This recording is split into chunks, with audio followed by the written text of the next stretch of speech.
Africa gold mine. The African gold mine is a symbol of both immense wealth and horrific exploitation. Beneath the glistening gold lies a dark, twisted history and present reality of violence, greed, and systemic inequality. Here are some of the deepest, most uncomfortable truths about Africa's gold mines. 1. Historical exploitation and colonialism. The extraction of gold in Africa has deep roots in colonial exploitation. From the early days of European colonization, Africa's vast mineral wealth, including gold, became a prime target for European powers. Colonial rulers extracted gold with little regard for the local populations or the long-term effects on the land and people. The role of colonial powers. European colonizers, particularly the British, French, Portuguese, and Belgians, seized control of the most valuable resources in Africa, including gold. They didn't just take gold. They created systems that enslaved millions of Africans to work these mines, often under brutal conditions. Forced labor was widespread, and many Africans died in the pursuit of gold for the benefit of European empires. 2. The present-day plundering. Fast forward to today, and the mining of gold in Africa is still heavily controlled by multinational corporations, many with deep European and American ties. Despite Africa being rich in gold, the profits generated by this gold have not benefited the people of the continent. Instead, they have been funneled into the hands of a few powerful companies and individuals. Corporate control. Africa has some of the world's largest gold reserves, with countries like South Africa, Ghana, and Mali among the top producers. However, much of the gold extracted from these countries is controlled by international mining corporations, such as Anglo Gold Ashanti and Barrick Gold, which are often accused of environmental degradation, labor abuses, and tax evasion. The wealth generated by these companies rarely stays in the local economy, leaving African nations deeply impoverished while foreign companies rake in billions. Environmental destruction. The methods used to extract gold, such as cyanide leaching and open-pit mining, have left vast areas of land scarred, with toxic chemicals leaching into rivers and soil, rendering the land uninhabitable. Many African communities near these mines suffer from pollution, deforestation, and the destruction of agricultural land, leaving people with few means of survival. 3. Blood gold and human rights violations. The term, blood diamonds, has gained notoriety for its connection to conflict minerals, but gold in Africa often fits the same bill. Gold extraction, especially in illegal and artisanal mines, is tainted by violence and human rights abuses. Child labor and forced labor. In many parts of Africa, especially in countries like Ghana, Mali, and Burkina Faso, children are often forced to work in gold mines under horrific conditions. They are made to dig, pan, and process gold, often without protective gear, exposing them to dangerous chemicals like mercury. These children are often subjected to physical abuse, and many die from accidents or diseases linked to their work. Warlords and armed groups. In regions of Africa where governance is weak or corrupt, illegal gold mining operations are often controlled by warlords, militant groups, and criminal organizations. These groups exploit local miners, forcing them to work in dangerous conditions and extorting huge portions of the profits. Armed violence and killings are common in these mines, as rebel groups or armed militias fight for control of the mining areas. Gold has been used as a currency to fund armed conflicts, further destabilizing the region. 4. Corruption and political instability.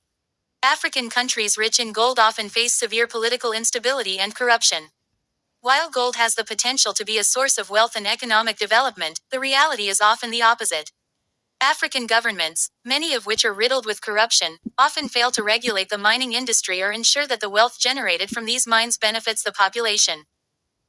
Corruption in mining deals. Many African governments have been accused of mismanaging gold mining contracts or entering into agreements that are skewed in favor of multinational corporations. This often results in a loss of revenue for the country while allowing foreign companies to profit. Political elites, often tied to these corporations, use their power to further enrich themselves at the expense of their people. Conflict and displacement. Mining operations, especially those that are illegal or uncontrolled, have also been a source of conflict and displacement. Mining often occurs in rural or remote areas where indigenous populations live. These communities are often forcefully removed to make way for mining, their homes and lands destroyed without compensation. The result is the creation of refugees and displaced persons who live in abysmal conditions, while mining companies continue to profit. 5. Mercury poisoning and environmental devastation. One of the most insidious aspects of gold mining in Africa, especially in artisanal mining, small-scale mining done by individuals or small groups, is the widespread use of mercury to extract gold. Mercury is a toxic substance that is used to amalgamate gold from the ore, but it has devastating effects on human health and the environment. Health consequences. Mercury poisoning is rampant among miners and their communities. Mercury affects the nervous system, leading to long-term health problems, including tremors, cognitive deficits, and death. Children, who are often involved in gold panning, are particularly vulnerable to its harmful effects. Mercury also contaminates water sources, affecting entire ecosystems and agricultural communities. Devastating ecology. The effects of gold mining on the environment are long-lasting and severe. Forests are cut down to clear land for mining, rivers are diverted, and toxic chemicals like cyanide and mercury seep into the soil and water, poisoning wildlife and human populations. These mining practices have led to the destruction of entire ecosystems and the collapse of local fisheries. 6. The myth of prosperity. Gold was supposed to be a symbol of wealth and prosperity for Africa, yet in reality, it often represents misery, violence, and environmental destruction. The wealth generated by the gold trade has not lifted the majority of the population out of poverty but has instead concentrated wealth in the hands of a few, both foreign and local elites. The rich get richer. While Africa's gold resources could have transformed economies, the wealth generated from gold mining remains in the hands of multinational corporations and corrupt government officials. Instead of lifting countries out of poverty, gold has been a tool for economic domination, enriching a few while entrenching inequality and destruction. 7. A legacy of exploitation. The exploitation of gold in Africa is a direct continuation of the colonial legacy, where European powers extracted Africa's wealth and left the people impoverished. While the names of the colonizers have changed, the system of exploitation has not.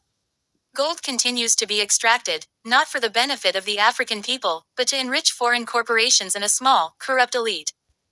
Conclusion. The African gold mine, both historically and today, is a symbol of exploitation, greed, and corruption. It represents a cycle of violence and suffering that has persisted for centuries. From colonial-era pillaging to modern-day corporate greed, the gold mined from Africa has, for too long, been a curse rather than a blessing. To truly change this reality, it will take systemic change, accountability, transparency, and fairness in the management of Africa's resources. Until then, the cycle of blood gold will continue, feeding a system that profiteers off the pain and suffering of the African people.